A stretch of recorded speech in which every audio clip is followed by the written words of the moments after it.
Se você implementar no seu ateliê essas dicas que eu vou te dar, você vai economizar materiais, vai aumentar a sua lucratividade durante o ano e vai ter um ateliê bem mais organizado. Oi, eu sou a Yaisa, eu sou estilista e costureira, moro aqui em Los Angeles e hoje eu vou te dar uma dica que é assim, é um sucesso. Principalmente aqui que a gente tá no final de ano e eu particularmente quando chega essa época, eu quero fazer um planejamento total da nova pessoa que eu vou ser no próximo ano, tá? Então se você é assim também, vem comigo. Eu sei que, assim como eu, quando chega no final do ano, né, e os anos vão passando, você tem tecidos e mais tecidos. Retalhos, metragens, tecidos que você comprou a mais ali pra fazer alguma coisa, acabou sobrando. Às vezes você comprou o tecido achando que ia fazer alguma coisa pra você e não fez nada, né? Eu sei. E nisso a gente vai acumulando e acumulando e acumulando material. Não só tecido, mas aviamentos, pedrarias, o que for a gente vai acumulando. E isso é bom, porque eventualmente você vai fazer uma outra roupa e você já tem ali o material. Mas vamos ser sinceros, quantas vezes isso de fato aconteceu? Me fala. Me fala. Não muitas, né? Eu sei. Porque é difícil você ter duas encomendas, principalmente se você trabalha com roupa sob medida, é difícil você ter duas encomendas que vão usar o mesmo tecido, entendeu?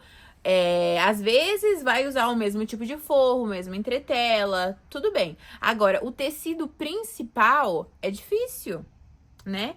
E aí você pode até ser que você vá usar aquele mesmo tecido, mas você não tem metragem suficiente para fazer aquela determinada peça que o cliente está pedindo. Enfim, dificilmente a gente acaba de fato usando o material que sobrou, né? E só vai acumulando, acumulando, acumulando, acumulando e a gente não sabe o que fazer.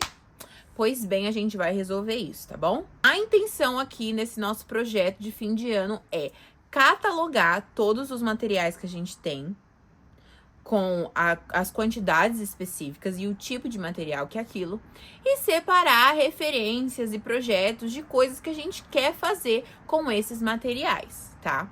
Isso vai nos ajudar a ter clareza no que a gente tem também. Então, quando você for comprar algum material e você pensa assim, ai, será que eu tenho esse material ou não? Olha na sua planilha ali, olha ali na sua, sei lá o que você usa para se organizar e confere se você tem aquele tecido ou não e qual a metragem que você tem. Claro, como eu falei, isso é mais para questão de forro, de entretela, coisas assim, tecidos complementares, né? Porque geralmente o tecido principal mesmo a gente vai ter que comprar mais, né? Porque dificilmente vai ser o mesmo tom, mesma espessura, enfim. Mas para o forro, né? É importante que a gente tenha esse controle. Será que eu tenho ou será que eu não tenho? E muitos tecidos que acabam sobrando, a gente às vezes dá pra usar como forro, tá? Então, assim, você usou algum cetim, não cetim velho, tá? Um cetim de uma qualidade um pouquinho melhor. Você usou aquele cetim ali pra fazer, sei lá, um slip dress. Aí com a sobra, você não vai conseguir fazer um vestido inteiro, mas às vezes você vai conseguir usar como forro de corset, como forro de uma jaqueta, enfim. É importante que você catalogue todos os seus materiais, ou pelo menos os tecidos mais importantes, tá? Para você manter esse controle. E para você conseguir economizar dinheiro, tá bom? Por quê? Para que você vai gastar dinheiro com um tecido para forro se você já tem um tecido na sua casa, no seu ateliê, que você pode usar como forro? Entendeu? Então vamos economizar, vamos ser aqui, ó, inteligente. Então agora vamos de fato entrar em ação.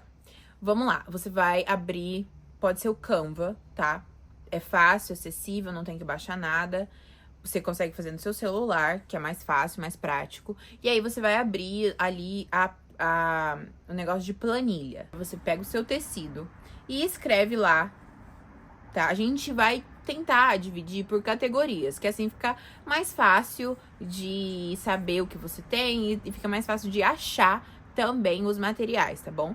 Então, eu que sou uma peluceira, uma peluceira, eu que sou uma pessoa cheia de coisa de pelúcia, gente, pelúcia é comigo mesmo, entendeu?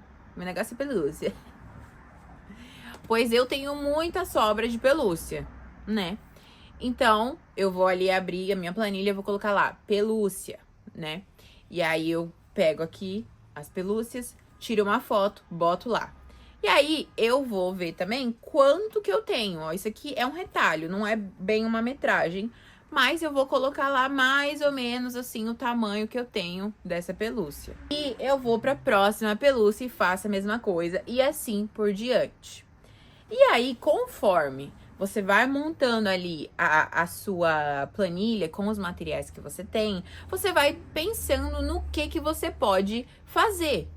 Nos projetos que você pode usar aqueles tecidos, quais roupas que você pode fazer com aqueles materiais e etc. Como eu tenho muitos retalhos de pelúcia, eu gosto de usar eles para fazer peças de patchwork, né? Então, eu faço patchwork ali com as pelúcias, às vezes eu posso misturar com um corino, alguma coisa assim do tipo, entendeu? Então, eu tendo foto das pelúcias nas cores que eu tenho aqui, eu consigo planejar as jaquetas que eu vou fazer. Então, eu tenho uma sobra de pelúcia pink e uma sobra de pelúcia branca. Ai, vou juntar as duas e vou fazer uma jaqueta ali com elas. Aí, com o forro, pra fazer o forro, eu não vou comprar outra. Eu vou e vejo aqui o que eu tenho que pode ser usado como forro, entendeu? E assim eu vou montando os meus projetos e vendo quais peças que eu posso fazer com aqueles materiais. Você não precisa se prender apenas a roupa, tá? Você pode fazer necessaire, bolsinha, outras coisinhas assim, sabe? Com retalhos menores. E aí você vai me falar assim, ai, mas eu tenho um ateliê que é só roupa sob medida. Tudo bem, sem problema, porque você pode ter um projeto à parte e que você vai postar nos seus stories, que você vai ver alguma outra forma de divulgar, se não couber nos moldes que você usa para divulgar o seu trabalho sob medida, entendeu? Inclusive, com esses retalhos, você até pode fazer brinde para dar para os seus clientes de sob medida. Mesmo que você trabalhe com peças sob medida, fazendo essas peças com seus retalhos e deixando a pronta entrega, às vezes está aí a oportunidade de você criar um novo nicho dentro do seu negócio, né? Porque assim, a gente tem que ser esperta. A gente tem que ter diferentes formas de fazer dinheiro ali com as nossas habilidades, tá? Então, é bom a gente diversificar as fontes de renda. Uma coisa que você pode super fazer com retalhos são corsês. Por quê? Ó, esse retalho aqui que eu mostrei pra vocês, né? Esse tamanho aqui de pelúcia, tá vendo? Tá vendo aqui? Pois é, isso aqui não daria pra fazer uma jaqueta, não daria pra fazer uma saia, eu acho que nem uma saia dá pra fazer isso aqui, porque no meu caso, por exemplo, meu quadril é maior que isso aqui, então a saia não ia funcionar. Mas um corset dá pra fazer, né? Porque o corset você vai posicionar as peças aqui e tal, e um corset você consegue fazer com um retalho que seja assim menor, e o forro você usa um outro material de retalho também. Então, o corset é uma ótima opção para usar esses retalhos. E aí, se você tem pedrarias, ótimo, usa essas sobras de pedraria que você tem para aplicar no seu corset. E se você não sabe fazer corset, também não se preocupa, que eu vou deixar aqui embaixo o link do meu curso, onde eu ensino a fazer corset sob medida. Com ele, você vai aprender 7 modelos de corset, tanto a modelagem quanto a costura. E aí, você vai poder usar esses conhecimentos que eu vou te ensinar através do meu curso para, de uma vez por todas, acabar com esses retalhos que você tem aí na sua casa, no seu ateliê, que não estão servindo para nada, tá bom? E depois de você fazer todo esse processo de catalogar esses retalhos, esse processo de ver o que você vai fazer com eles de fato, né? Se você vai usar para forro, se você vai usar para fazer um corset, para fazer uma saia, sei lá. Depois disso, aí entra a parte interessante, tá bom? A gente vai colocar preços para essas peças que nós iremos criar, tá? E não é assim, ai, é porque retalho é mais barato. Pera lá. Não, também não. É claro que você não vai colocar o valor inteiro do material, né? Porque aquele material ali, ele meio que já se pagou. Isso é, se você estiver cobrando as suas peças da maneira certa, né? Por exemplo, a cliente pediu um vestido. O vestido, eu vou usar 3 metros de tecido, certo? Mas eu não vou comprar só 3. Porque vai que acontece alguma coisa, vai que estraga a parte de cima, eu preciso cortar outro, sabe? Vai que, por via das dúvidas, eu vou comprar 4 metros de tecido.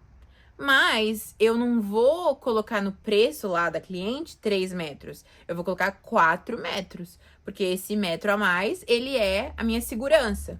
Eu tenho essa sobra aqui de 1 metro, porque eu só usei os 3 metros, mas ele já foi pago por aquela cliente. Quando a gente for precificar essas peças que a gente tá fazendo com os retalhos, a gente coloca um precinho ali dos materiais, mas tudo, assim como a gente faria numa peça sob medida, onde a gente tá comprando o tecido ali do zero e tal, sabe? A menos que você tenha comprado esse tecido lá na loja e você simplesmente não usou, né? Ele não é retalho, ele é só um tecido que você comprou e não usou. Aí sim você coloca o valor dele ali na conta, né? Pra você recuperar esse valor. Vê quanto tempo você vai demorar a fazer e aí você multiplica o tempo que você vai fazer pelo valor da sua hora. A sua hora, às vezes, é 10 reais. Não, né, gente? Muito pouco. É 20, 25, 30, 40, 50, não sei. Você vê aí qual é que é da sua, tá bom? E aí, é claro, você tem que adicionar ali o valorzinho de depreciação na máquina, luz, enfim. Isso, precificação, é um negócio que cabe num vídeo inteiro apenas sobre esse assunto. Nesse ponto aqui, a gente tem uma lista de materiais, uma lista de peças que a gente vai fazer com esses materiais e quanto essas peças vão valer, quanto que a gente vai vender elas. Agora, a gente tem que planejar como a gente vai vender ela, qual a estratégia que a gente vai colocar em prática para vender essas peças prontas, né? E aí, minha filha, é só receber o Pix. Conforme você vai postando essas peças, a pronta entrega nos seus stories, posta em grupos de Facebook, ou até mesmo se você tem um site, mostra no TikTok. Gente, o TikTok é o must, tá? Não tem como você querer ser bem sucedido no seu ateliê se você não tem um TikTok. Tipo assim, o que você tá fazendo da sua vida, minha filha? Sabe? E o Instagram nem se fala, né? Recapitulando, você vai fazer um inventário dos seus tecidos, com metragem, nome, separados por categorias, tá bom? Você vai colocar a metragem desses tecidos, vai colocar as peças que você vai fazer com esses tecidos, o que você vai fazer ali, você vai fazer roupa, corset, saia, lembrancinha ali pra dar junto com com o pedido do seu cliente, scrunch de cabelo, touca de cetim, sei lá. E aí você vai precificar essas peças que você vai produzir e vai criar uma estratégia para vender essas peças. Seja em sites, seja Facebook, Instagram, TikTok, nos stories, enfim, tá? Mas, assim, a parte principal é catalogar os seus tecidos e dar um rumo para esses tecidos, minha filha. Não deixa aí sentado produzindo, não, tá? Faz alguma coisa com eles. O tecido, ele fica triste quando ele tá assim na estante. Ele fica triste. Porque ele quer ser usado, ele quer servir pra alguma coisa. Então ajude o tecido, tá bom? Te vejo no próximo vídeo. E se você quiser ficar mais pertinho de mim, me segue no Instagram, @iazabispo, tá bom? Tchau!